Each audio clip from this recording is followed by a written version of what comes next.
j'ai ratissé tous les rangs. Tous les rangs de l'Abitibi-Est, là, dans le secteur Santerre, Val-d'Or, Amos, là, j'ai tout ratissé.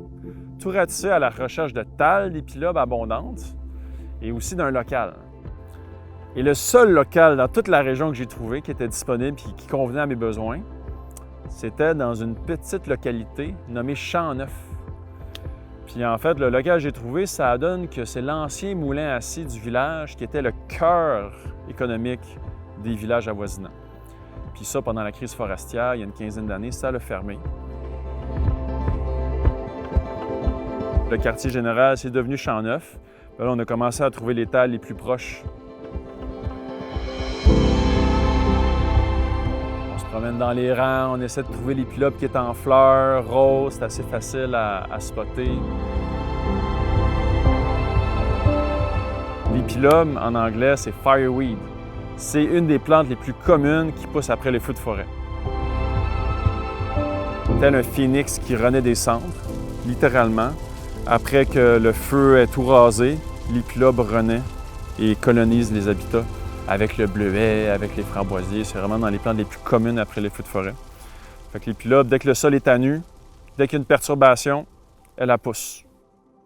Fait qu'on apprend à connaître la région, l'Abitibi avec cette nature brute-là, ses champs, ses forêts, ses cours d'eau. C'est vraiment...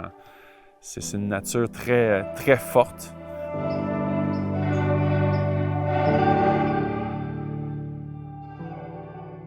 Traditionnellement, on va récolter ces plantes-là, on va les mettre à sécher en tisane. C'est ça qu'on connaît au Québec. Mais moi, ce que je fais, c'est complètement différent.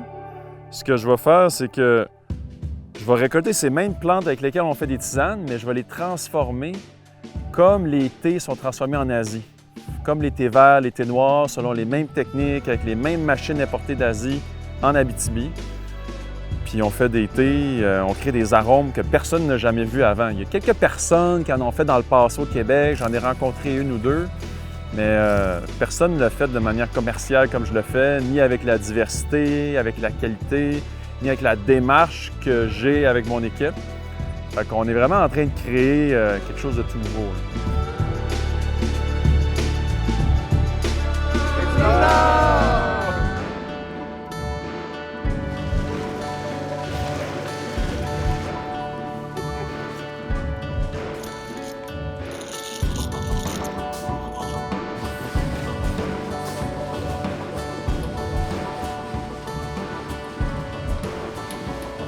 Là, c'est la deuxième étape, tout de suite après la cueillette, c'est le flétrissement.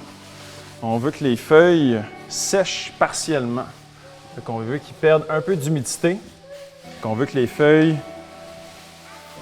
ramollissent et deviennent flexibles.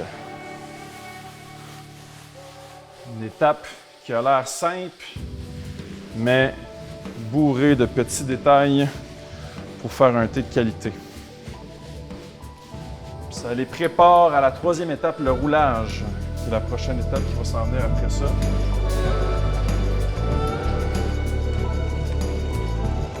Après le séchage, vient le roulage. C'est ici que tout commence à se révéler. Les feuilles s'assouplissent, les arômes s'éveillent. Dans l'atelier, on accompagne ce moment fragile avec soin. Chaque geste compte. Étaler les feuilles, vérifier leur texture, surveiller leur évolution heure après heure. On a une belle arôme herbal, fraîchement roulé, avec un petit parfum floral là, qui commence à se dégager. Là. Une belle texture, prête à l'oxydation.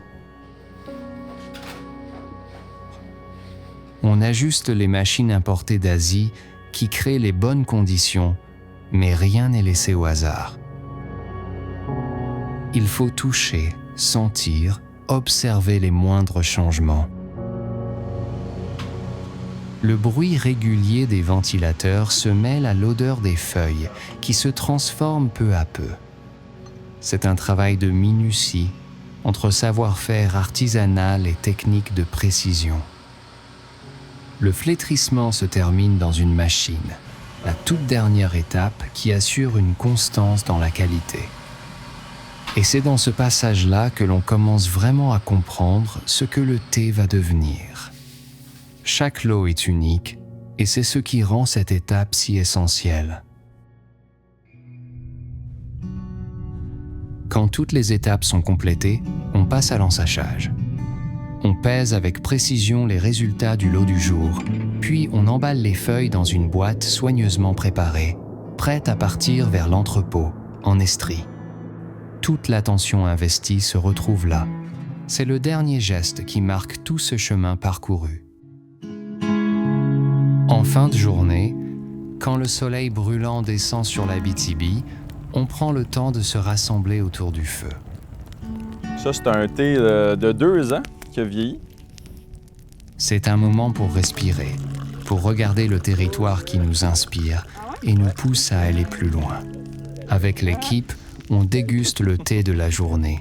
On partage nos impressions, nos idées. Santé, santé, là! Mes bons travailleurs, là! Il est naturellement sucré de même, notre thé d'épilobe. Ce thé qu'on tient entre nos mains est une invitation au calme. Sans caféine, sans théine, il est pensé pour être savouré jour et soir, pour apaiser le corps et l'esprit. Au cœur de cette démarche, il y a l'épilobe, la plante qui nous inspire et qui guide notre travail. C'est en parlant, en cherchant toujours à s'améliorer, qu'on fait grandir notre savoir-faire. Et quand ce thé arrivera chez vous, ce ne sera pas simplement une infusion, ce sera le reflet d'un territoire, d'une équipe, d'un rêve qui se partage. Je m'appelle Julien Drouin-Bouffard. Je suis fondateur des Thés du Nord. C'est comme ça que ça a commencé, hein? Moi qui se promène dans le bois, curieux des plantes qui poussent ici. Puis là, des années plus tard, je suis rendu avec une entreprise, avec des employés, des machines. C'est tout un chemin. Tout un chemin de persévérance et de passion.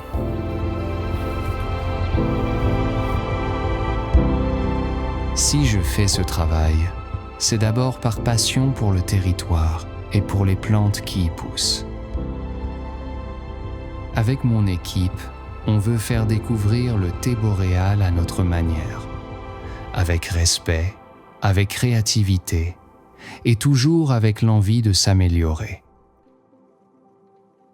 L'histoire des Thés du Nord ne fait que commencer, et je suis persuadé que l'avenir nous réserve de grandes choses.